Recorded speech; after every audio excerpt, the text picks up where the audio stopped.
খারাপ সময় লাইভে কিন্তু সব সময় থাকে না। খারাপ সময় আমাদের লাইভে আসে ভালো কিছু শিখিয়ে দেওয়ার জন্য, ভালো কিছু দেখিয়ে দেওয়ার জন্য। সুখের সময় অনেককেই পাওয়া যায় আমাদের লাইভে, কিন্তু খারাপ সময় কয়জনা থাকতে পারে আমাদের লাইভে। খারাপ সময় যারা আমাদের লাইভে থাকবে তারাই প্রকৃত মানুষ। তাহলে বোঝেন যে লাইভে খারাপ সময় আসলেই কিন্তু আমরা আমাদের লাইভের প্রকৃত মানুষগুলোকে চিনতে পারি। আসসালামু আলাইকুম, হ্যালো ভিউয়ার্স, কেমন আছেন আপনারা? আশা করি আল্লাহ তাআলার অশেষ রহমতে ভালো আছেন। আলহামদুলিল্লাহ, আমিও ভালো আছি। বরাবরের মতো চলে আসলাম আজ আপনাদের মাঝে নতুন দিনের নতুন আরেকটি ভিডিও নিয়ে। আমার ইউটিউব চ্যানেলের পক্ষ থেকে সকলকে জানাই আন্তরিক অভিনন্দন এবং মোবারকবাদ। চলুন তাহলে আজকে নতুন ভিডিওটি শুরু করা যাক। ভিউয়ার্স, আজকের ভিডিওটি শুরু করে দিলাম। আজকে কলে চলে এসেছি, কলে কিছু কাজকর্ম আছে সেইগুলো করে নেব। তাই এই তো এসে আমি টুল নিয়ে বসে পড়লাম, আর একটা এই যে কাগজ আছে সেইটা বিছায়ে নিয়ে নিলাম, যেহেতু আমাদের এইখানে ভালোভাবে এখনও পাকা করা হয় নাই, তাই এইভাবে আমাদের কাজটা চালিয়ে নিতে হয়। তাই তো কাগজটা আমি বিছায়ে নিয়ে নিলাম, আর এখন কাগজটাকে কিন্তু সুন্দরভাবে ধুয়েও নিয়ে নিচ্ছি। কাগজটা ধুচ্ছি কেন, ওইটা দেখলেই তো বুঝতে পারবেন কিসের জন্য কাগজটা আমি ধুয়ে নিচ্ছি। হ্যাঁ, এখানে কিছু কাপড় ভিজে রাখছিলাম, সেইগুলো এখন পরিষ্কার করব। তাই এই তো কাপড়টা বালতির ভিতরে ভালোভাবে একটু চটকিয়ে ওর ময়লাগুলো একটু বের করে নিই, নাহলে তো সহজে ময়লা ছাড়বে না, ও তো জান পরান দিয়ে আটকে ধরে রাখবে। আর আমি তো চেষ্টা করবো যে ময়লা ওর কাছ থেকে বের করে নিয়ে আসতে, সেই জন্য তো চটকাই তারপরে এবার আছাড় দেবো, থাপা দেবো, কত কী যে করবো সেটা আপনারা দেখতেই থাকুন। আর আপনারা যারা ভিডিওটা দেখতে এই পর্যন্ত চলে এসেছেন কিন্তু একটা লাইক দিতে ভুলে গেছেন কিংবা দেন নাই, আপনাদের কাছে আমার একান্তই রিকোয়েস্ট, অবশ্যই কিন্তু লাইকটা দিয়েই আমার ভিডিওটা কন্টিনিউ করবেন, কারণ আপনাদের একটা লাইকের ভ্যালু আমার কাছে অনেক বেশি। আপনাদের একটা লাইকেই পারে আমার এই ভিডিওটা আরও অনেকের কাছে পৌঁছাই দিতে। আর যেটার কারণে আমি সবসময় ইন্সপায়ার্ড হই সেটা হলো আপনাদের মহামূল্যবান মন্তব্য, অর্থাৎ কমেন্ট। কারণ আপনাদের নতুন কমেন্ট পেলে আমিও কিন্তু নতুন ভিডিও তৈরি করতে আর উৎসাহিত বোধ করি। তাই অবশ্যই একটু নতুন কমেন্ট দিবেন। আর যদি আমার ভিডিওর কোনো একটু অংশ আপনাদের কাছে বিন্দুমাত্র হলেও ভালো লেগে থাকে তাহলে একটু বন্ধু হয়ে থাকবেন, আর বন্ধু বান্ধবদের মাঝে শেয়ার করে দিয়ে আমাকে একটু সাপোর্ট দিবেন। তা ভিউয়ার্স, দেখতেই পাচ্ছেন আমি কিন্তু কাপড়টা বের করে আমার মনের যত রাগ আছে সব কিন্তু ওর পরে ঝেড়ে দিচ্ছি, কারণ ও কেন ময়লা হবে আর কেন আমাকে এত পরিশ্রম করে, কঠোর পরিশ্রম করে ওর ময়লাকে আমাকে ওর কাছ থেকে ছাড়াতে হবে, তাই না? মনের যত রাগ আছে সব কাপড়ের পরে ঝেড়ে দিয়ে দিলাম, দিয়ে ওকে আঁচড়াই চটকাই একেবারে ও জান পরান থেকে যত ময়লা আছে সব কিন্তু বাইর করে নিয়ে নিলাম। আর এখন বাইর করা হয়ে গেছে, এইবার কি করব, ওকে তো ধুইতে হবে। তাই একবার কিন্তু আমি অফ ক্যামেরায় ধুয়ে নিয়েছি, আর এইবার লাস্টবার আর একবার ধুইতে হবে, তাই সেইটা আমি এক করে ধুয়ে নিয়ে নিচ্ছি। আর ভিউয়ার্স, এখন পাখির প্রচুর পরিমাণে এখানে নয়েজ করতেছে, পাখির আওয়াজ চলে আসতেছে। কি আর করব, পাখির আওয়াজ থেকে আমি কোনো মতেই ডিসনাইজ হতে পারতেছি না। প্রতিদিনই এই পাখির আওয়াজ চলে আসে।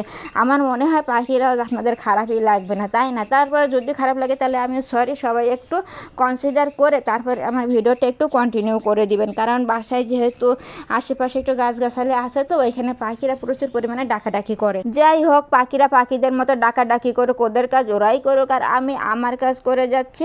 আর ভিউয়ার্স, আপনারা আপনাদের মতন প্লিজ একটু কনসিডার করে ভিডিওটা কন্টিনিউ করে নিন।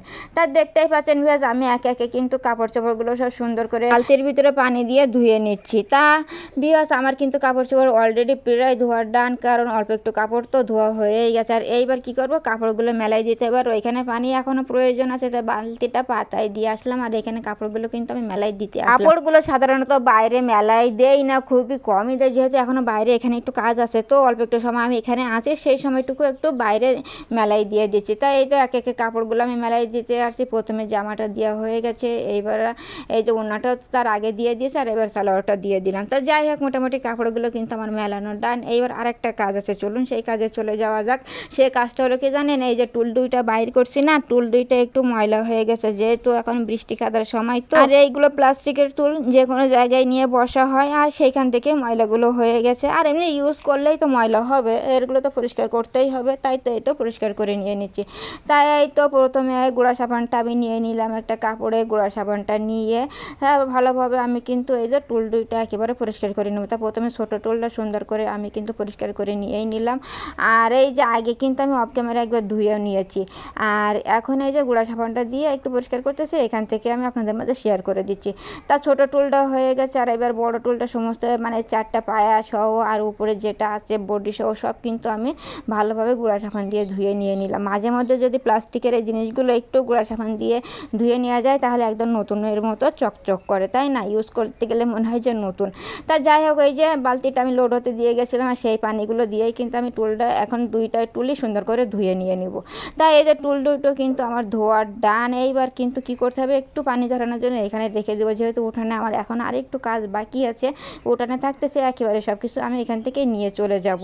তাই এই যে টুলগুলো থাক, জামা কাপড় থাক, আর পরবর্তীতে কী কাজ আছে ওইটা আনছি, দেখতেই থাকুন। আর এই মাছগুলো ছিল ফ্রিজের ভিতরে, আজকে মাছ আনা হয়নি, সেগুলো বের করা হয়েছে। আর এই যে পটল আর আলু, পটলগুলো আনা হয়েছে। আর এই যে ঢ্যাঁড়স, এই যে ঢ্যাঁড়সগুলো আজকে আনা হয়েছে। তাই যে ঢ্যাঁড়স, পটল আর এই যে মাছগুলো বের করা হয়েছে না, ওইগুলো আজকে রান্না বান্না করা হবে। তাই এই যে কাজগুলো কি আছে বুঝতেই পারতেছেন। যেহেতু সবজিগুলো আনা হয়েছে ওইগুলো তো এখন ধুইতে হবে, সবজি আনার সাথে সাথেই তো ধুয়ে নিতে হয়। সেই জন্য এখানে এখন কিছুক্ষণ থাকতেছি, সেই জন্য ওইগুলো রেখে দিলাম। আর এখন এই সবজিগুলো ধুয়ে, সবজিগুলো নিয়ে, ওই সবগুলো নিয়ে একেবারে এখান থেকে উঠে চলে যাওয়া যাবে। তাই তো দেখতেই পাচ্ছেন ভিউয়ার্স, আমি কিন্তু বালতিটা লোড হতেই দিয়ে গেছিলাম। আর এখন কিন্তু পটল আর আলু সব কিন্তু বালতির ভিতরে দিয়ে সুন্দর করে ধুয়ে উঠাই নিলাম। যেহেতু পটলগুলো হালকা ছিল তো ওইগুলো উপরে ভেসে ছিল, সেই জন্য ওইগুলো আগে ধুয়ে নিলাম। আর আলুগুলো তো নিচে পড়ে গেছে, এখন নিচ থেকেও আলুগুলো সুন্দর করে ধুয়ে নিয়ে নিলাম। তাই এই তো পটল আর আলু ধোয়া শেষ আমার। পটল আলু ধুয়ে এইবার ধুতে আসলাম আমি কি ঢ্যাঁড়সগুলো, যেহেতু এখন পানির ভিতরে দিলে এক হাত দিয়ে ধুইতে ধুইতে ও ভেঙে চুরমার হয়ে যাবে। তাই আমি ডালাই করে একটা একটা করে ডলা দিয়ে সুন্দর করে ধুয়ে নিয়ে নিলাম। তাই এই তো আমার ঢ্যাঁড়স ধোয়া শেষ। আর ওইদিকে তো আগেতে আলু পটল ধোয়া শেষ, তা মোটামুটি আমার সবজি ধোয়া শেষ। আর এবার চলে আসলাম রান্নায়। এখানে মাছ ভাজতে হবে, তো সেই জন্য তেলটা দিয়ে সুন্দরভাবে কড়ার সাথে একটু এগ্রি করে নিলাম, যেহেতু কড়া মাছটারে নিয়ে নিতে চাই সবসময়, বুঝলেন কি আর করবো। তাই ওর সাথে একটু ওরকে একটু চুলকায় দিয়ে তাই একটু এগ্রি করে নিলাম, যাতে ও মাছগুলো না নেয়। তা যাই হোক, মাছগুলো একে একে এই তো ফ্রাই প্যান গরম হয়ে গেছে, আর দিয়ে দিলাম। মাছগুলো দেওয়া শেষ হয়ে গেছে। আর এইবারে চলে আসলাম ঢ্যাঁড়সগুলো ফ্রাই করার জন্য। তা ঢ্যাঁড়স ফ্রাই করতে হবে, ওর সাথে কিছুটা আলু অ্যাড করলাম। তা আলুগুলো আগে দিয়ে দিলাম, মশলা পানির সাথে দিয়ে সুন্দর করে মিশিয়ে নিয়ে নিলাম। এই তো মিশানো হয়ে গেছে, এইবার কিছুক্ষণের জন্য ঢেকে কুক করবো। তাই তো ঢেকেই দিয়ে দিলাম। আর ঢেকে কিছুক্ষণ কুক করার পরে আর এইবার দিয়ে দিতে হবে ঢ্যাঁড়স দেওয়ার প্রপার টাইম চলে আসে, ঢ্যাঁড়সগুলো অ্যাড করে দিলাম। এখন ঢ্যাঁড়সটা দিয়েও আবার সুন্দর করে মিশিয়ে নিতে হবে। তাই এই তো ঢ্যাঁড়স দিয়ে সুন্দর করে মিশিয়ে নিলাম, আবার কিছুক্ষণের জন্য একটু ঢেকে দিয়ে দিলাম। এইবার দিয়ে দিলাম তেলের উপরে। তাই এটা তেলের উপরে দিয়ে দিলাম, দিয়ে এইবার তো সুন্দরভাবে নাড়াচাড়া করতে হবে কিছুক্ষণ যাবো। তার ভাজা জিনিসটা তো ভাজতে হয়, এটা তো সবাই জানেন। তাই এই তো অনবরত আমি নাড়াচাড়া করে ভাজতেই আছি। তা মোটামুটি আমি অফ ক্যামেরায় কিন্তু সুন্দরভাবে ঢ্যাঁড়সটা ভেজে নিয়েছি। আর এখন কিন্তু আমি আপনাদেরকে দেখিয়ে দেবো ফাইনাল লুকটা। তাই এই দেখেন মাশাআল্লাহ কত সুন্দর হয়েছে ঢ্যাঁড়সের ফাইনাল লুকটা। তা আপনারা কি ঢ্যাঁড়স খেতে পছন্দ করেন? যদি ঢ্যাঁড়স খেতে পছন্দ করেন অবশ্যই কিন্তু জানিয়ে দেবেন। আর এই রান্নাটা কেমন হলো সেটাও কিন্তু জানাতে ভুল করবেন না। তা যাই হোক, এই রেসিপিটা রেখে দিয়ে দিলাম। এইবারে চলে গেলাম পরবর্তী রেসিপিতে। পরবর্তী রেসিপি হচ্ছে পটল। এই তো পটলটা আমি কিন্তু মশলা কষানো হয়ে গেছে, তার উপরে কিন্তু ছেড়ে দিলাম পটল আর আলু। আর এখন পটল আর আলুটা দিয়ে সুন্দরভাবে কিন্তু আমি কষিয়ে নিচ্ছি।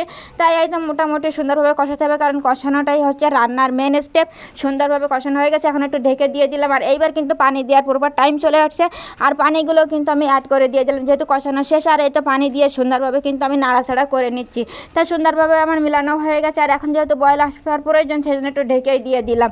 তাই তো ঢাকনা দিয়ে দিলাম। আর এখন কিন্তু মাছ দেওয়ার টাইম আসে, মাছগুলো কিন্তু এক জায়গায় পড়ে গেছে, সেই জন্য খুন্তি দিয়ে মাছগুলো আমি সমস্ত জায়গায় একটু সরাই দিয়ে দিলাম। সরাই সরিয়ে দিয়ে তারপরে কিন্তু চেপে তরকারির ভিতরে দিয়েই দিলাম। তাই তো তরকারির ভিতরে দিয়ে এখন আমি যেহেতু মাছের ফ্লেভারটা তরকারির ভিতরে যাবে, সেই জন্য আবার একটু ঢেকে কিছুক্ষণের জন্য কুকটা করব।